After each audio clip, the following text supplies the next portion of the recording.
The narrative commences in the ancient Korean kingdom of the Chosen era, a period defined by the absolute and often brutal authority of its monarch. This particular king, notorious for his merciless rulings and volatile temperament, presides over a realm where a single displeasure can dictate life or death. It is within this treacherous court that we are introduced to a skilled culinary artist named Jong, who finds herself in mortal peril.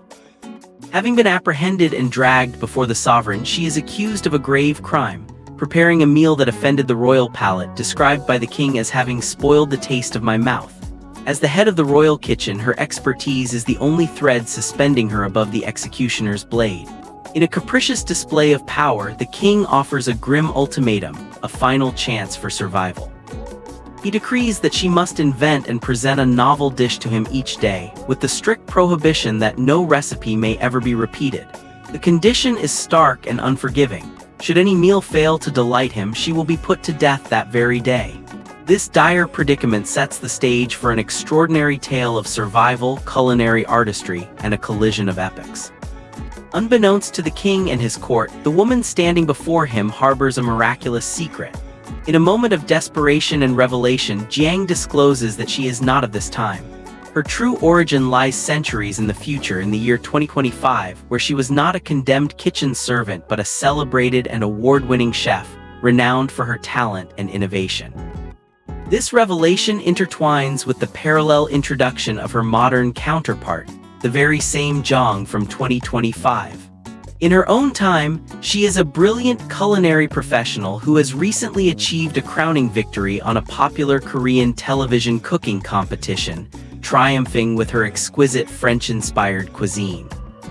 This hard-won success has unlocked the door to her most cherished aspiration, becoming the head chef at a prestigious 3-star restaurant in France, a dream emblematic of global recognition. Elated by this life-changing opportunity, she celebrates her achievement and the following day shares the exhilarating news with her father in a heartfelt phone conversation.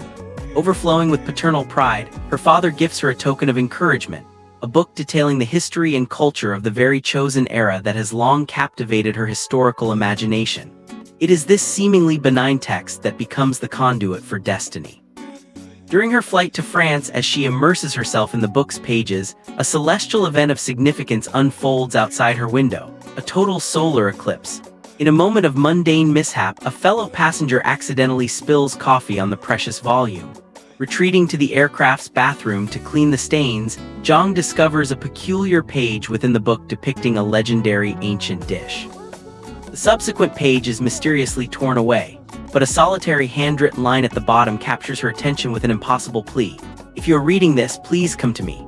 No sooner does she absorb these words than the book erupts in a supernatural luminescence. Outside, the moon completes its occultation of the sun. Within the confines of the airplane, Jong begins to levitate, surrounded by the glowing script that detaches from the pages, enveloping her in a vortex of light and energy. In an instant, she is violently pulled from her own century, hurled through the fabric of time itself. She plummets from the sky, landing with a jarring impact in a dense, ancient forest caught in a hunter's net intended for wild game. Disoriented and terrified by the inexplicable transition from airplane cabin to wilderness, her consciousness fades. This forest, however, is far from deserted. It is the hunting ground of the cruel king himself, who is engaged in the pursuit of game, an activity that fuels his aggressive and resentful nature. His mind is poisoned by bitter memories of his mother's forced removal from the throne during his childhood, a trauma that fuels his disdain for court rituals and traditions. On this particular day, his solitary hunt causes him to deliberately ignore a vital ceremonial rite back at the palace, an act of defiance that has been postponed due to his absence. The king's grandmother, a figure of traditional authority, is deeply troubled, for hunting on the day of this sacred ritual is considered a profoundly bad omen, one prophesied to potentially lead to the monarch's own demise. The king, however, dismisses these beliefs, associating the rituals only with the painful memory of his mother's downfall. As he pursues a deer with grim satisfaction, his royal guard attempts to warn him of the ominous solar eclipse overhead, interpreting it as a sign of divine anger. The guard further insinuates that the king's defiance will cause him to be haunted by female ghosts, a superstition the king laughs off as mere peasant rumor. Meanwhile, the time-displaced Zhang regains her senses, still entangled in the net.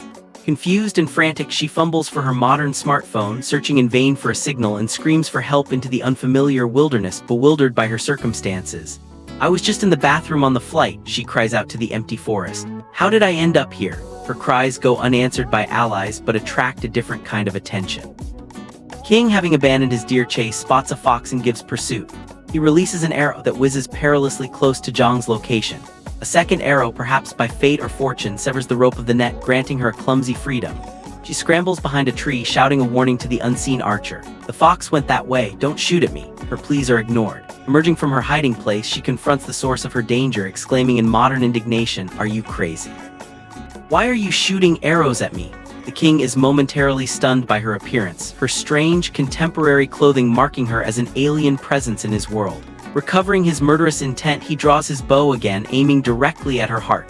Zhang retreats to the edge of a cliff and, in a desperate act of self-defense, pulls a taser from her bag. "Who are you?" the king demands, his arrow still trained on her. "I am a human being," Zhang replies, a statement the king misinterprets as a mystical incantation or curse. Now convinced he is confronting one of the female ghosts foretold by his guard, he looses his arrow, which strikes her bag instead of her person. The force sends her tumbling into a ditch below, where she lies injured but alive. "Have you lost your mind?" she yells up at him. "Do you know who I am? I'll complain to the police. I have attorney friends who will make you rot in jail." Her modern threats are meaningless to him.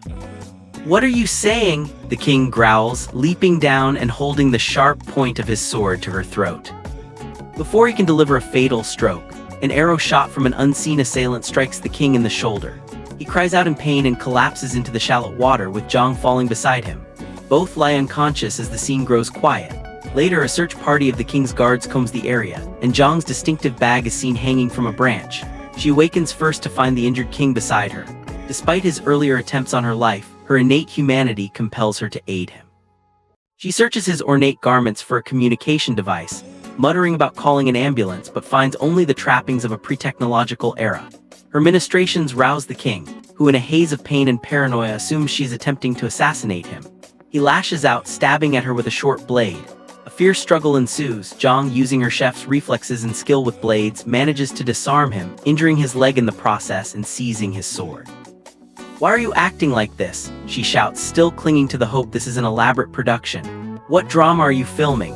The king's deadly seriousness is unmistakable. He attacks again, but Zhang's proficient knife work, honed in restaurant kitchens, proves a surprising defense. Their clash culminates with Zhang's blade striking the king, rendering him unconscious. Seizing the initiative, she binds him with ropes and, upon his eventual awakening, prods him with a stick, demanding answers. "Why do you want to kill me?" "Because you're a ghost," he snarls. "No," she retorts firmly, "I'm a chef." The plot expands within the palace walls, where we meet Machu, the king's official mistress. Her personal slave brings her the worrying news of the king's prolonged absence from the forest as darkness falls. The stalled rituals, known as Mokju rites, compound the tense atmosphere. Machu's own background is revealed to be one of profound hardship and violence. Sold by her own mother, who operated a brothel, to a wealthy man for a pittance, Machu's rage led her to murder the man, resulting in her imprisonment. Her fate changed when a mysterious and powerful figure named Jason visited her cell. Expecting another client, she was instead presented with a proposition. Jason, a bitter enemy of the king, would secure her freedom if she would become his agent within the palace. Her task: seduce the king, win his trust, and await an opportunity to assassinate him. Thus, Machu's affection is a calculated performance, and her current worry stems from fear that Jason may have moved against the king prematurely in the forest, jeopardizing her carefully laid plans. Back in the forest hut, the injured king complains of thirst, attempting to assert his authority. "Do you know the punishment for keeping the king thirsty?" he threatens, indicating his royal tattoos as proof of identity. Zhang scoffs at this, retorting that such tattoos are commonplace in her time and prove nothing. Seeking shelter, she drags him to an abandoned dwelling she discovers. The king claims it as his own hunting lodge. Inside, as Zhang attempts to make sense of her situation, she recounts a historical tale she remembers about a cruel monarch who oppressed the poor, unwittingly narrating the king's own reign. "You're telling my story," he states ominously. Zhang, not yet fully believing the reality of her predicament, insists it is merely an old legend. She secures him and dons dry clothes found hanging on a line, only to be attacked by a young girl named Gil, who accuses her of theft. Zhang explains her innocence and in her confusion asks for her location. "This is the chosen era," Gil states plainly. Zhang dismisses this as immersive role-playing for a historical drama. She enlists Gil's help to find her lost bag, citing her phone inside, but Gil refuses, citing hunger. Recognizing their shared need, Zhang's chef instincts take over. She scavenges eggs and other rudimentary ingredients and prepares a meal. Her culinary skill transforms the simple fare into something extraordinary. She brings a portion to the bound king, who suspects poison. He forces her to taste it first.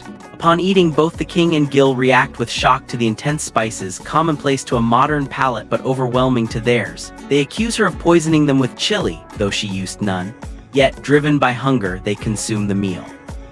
As he eats, the king is involuntarily transported by the flavors to memories of his mother, who fed him with genuine love, a stark contrast to his present existence. Zhang and Gil prepare to venture out to find the bag. Gil, observing Zhang cover the king with a blanket, remarks, "Your husband is so lucky you take such good care of him." "He's not my husband," Zhang protests. Unbeknownst to them, the king is feigning sleep. Soon after they leave, his soldiers locate the lodge and rescue him. Furious and humiliated, the king orders the two witches killed and commands the hut be set ablaze. Meanwhile, Zhang, washing her hands at a stream, questions Gil about her solitary life. Gil explains her village was destroyed and she has been in hiding. The grim truth of Gil's story finally shatters Zhang's illusion that she is on a film set. The horrifying realization dawns: she is truly trapped in the violent historical period she had only read about. Overwhelmed, she begins to scream for help. Gil silences her, warning that the very soldiers who capture women are nearby. But the warning comes too late. Both are seized by soldiers, not the king's guard, but those of a local governor, and thrown into a crowded prison cell with other captured women.